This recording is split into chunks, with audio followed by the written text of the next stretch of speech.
Rev up your engines! James Wilson. I need help. My Toyota Matrix, when I gas it up for 5 minutes, it smokes dark blue. Okay, dark blue is a combination of burning oil and burning metal, and it means your engine's worn. You can't really fix it without rebuilding the engine. You could, when you change your oil, use Castrol GTX like I do, then go and put in 1 quart of Lucas oil treatment. It's thick stuff. A lot of times it'll slow it down.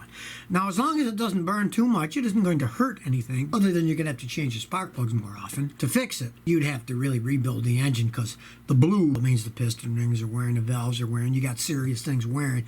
But I've seen people still drive them years that way before something really goes wrong. Captain Troller says, what do you think of the Jaguar XF 2012? Well, Jaguars are beautiful looking cars. They're fun to drive when they actually run, but in the long run, they're endless money pits or beautiful lawn ornaments you can park on your front lawn. Realize that Jaguars have been bought and sold. Ford owned them a while back and they lost their shirt on the deal. And now Tata, that Indian company that from what I've read aren't even popular in India, now owns Jaguar, and they make the Jaguars. They're beautiful looking cars, but the quality in them, whew, I would definitely never buy one, and I wouldn't want to sell one to my worst enemy. They just have problems. That's what those things are. Fly on by us says, question.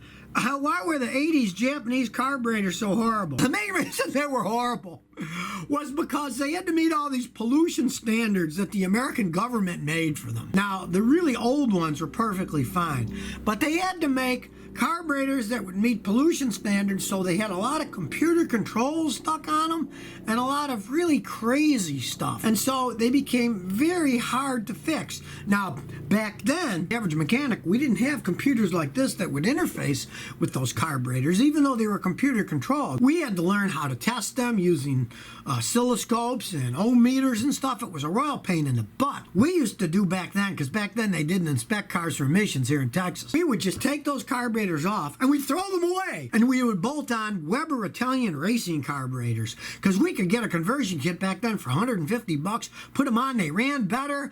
They actually got better gas mods and they had more power. That's what we used to do with them all the time, put on Weber Italian racing carburetors. Kaiser Gibran says, I have a 99 Honda Civic EX with an automatic transmission, 80,000 miles. What do you think about the aftermarket ATF radiators? Thanks. Cheers from Cancun, Mexico. I went there and almost killed me. I went in the water, cut my foot, and almost died of bacteria. I do not have fond memories of Cancun. Those transmissions are relatively weak transmissions, but they're little engines.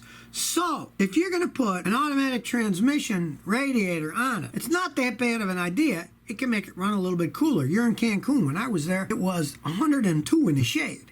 So that would be a good idea. If I were you, I would put one on that vehicle. It can make the transmission last longer because it's heat that breaks down automatic transmissions, and Hondas are notorious for having problems.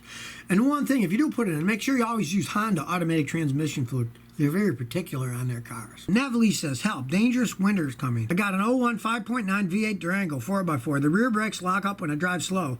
The ABS kicks in, almost causing a crash. Please help. New parts installed already. Thanks. Okay, that's an older vehicle. It's 18 years old. The ABS system on it is a relatively basic ABS system. Work on an ABS system.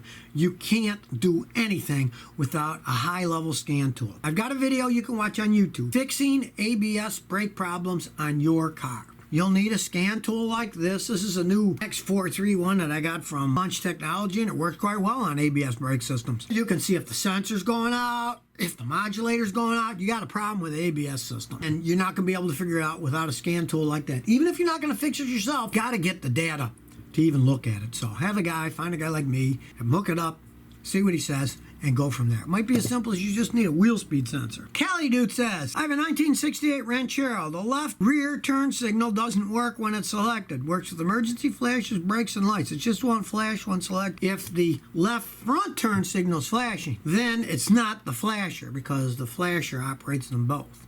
If they both don't flash, then put a new flasher, and you need a new turn signal flash. If you find only thing not working is the left rear one, you have a wiring short somewhere between the turn signal lever and the back. And often it will be a ground wire problem, or check it with the socket and the wiring going to it. That old They usually get corrosion. But do check the grounds first, because an old vehicle like that, often the grounds just go bad. And when the grounds go bad, wacky stuff can happen. Check the ground. If you find the bulb just not grounded right, heck, all you got to do is take the ground wire, bolt it to the body back there, and then run the other to the ground wire on the socket, and that'll fix your problem. You don't have to rewire the whole vehicle for something like that. So if you never want to miss another one of my new car repair videos, remember to ring that bell.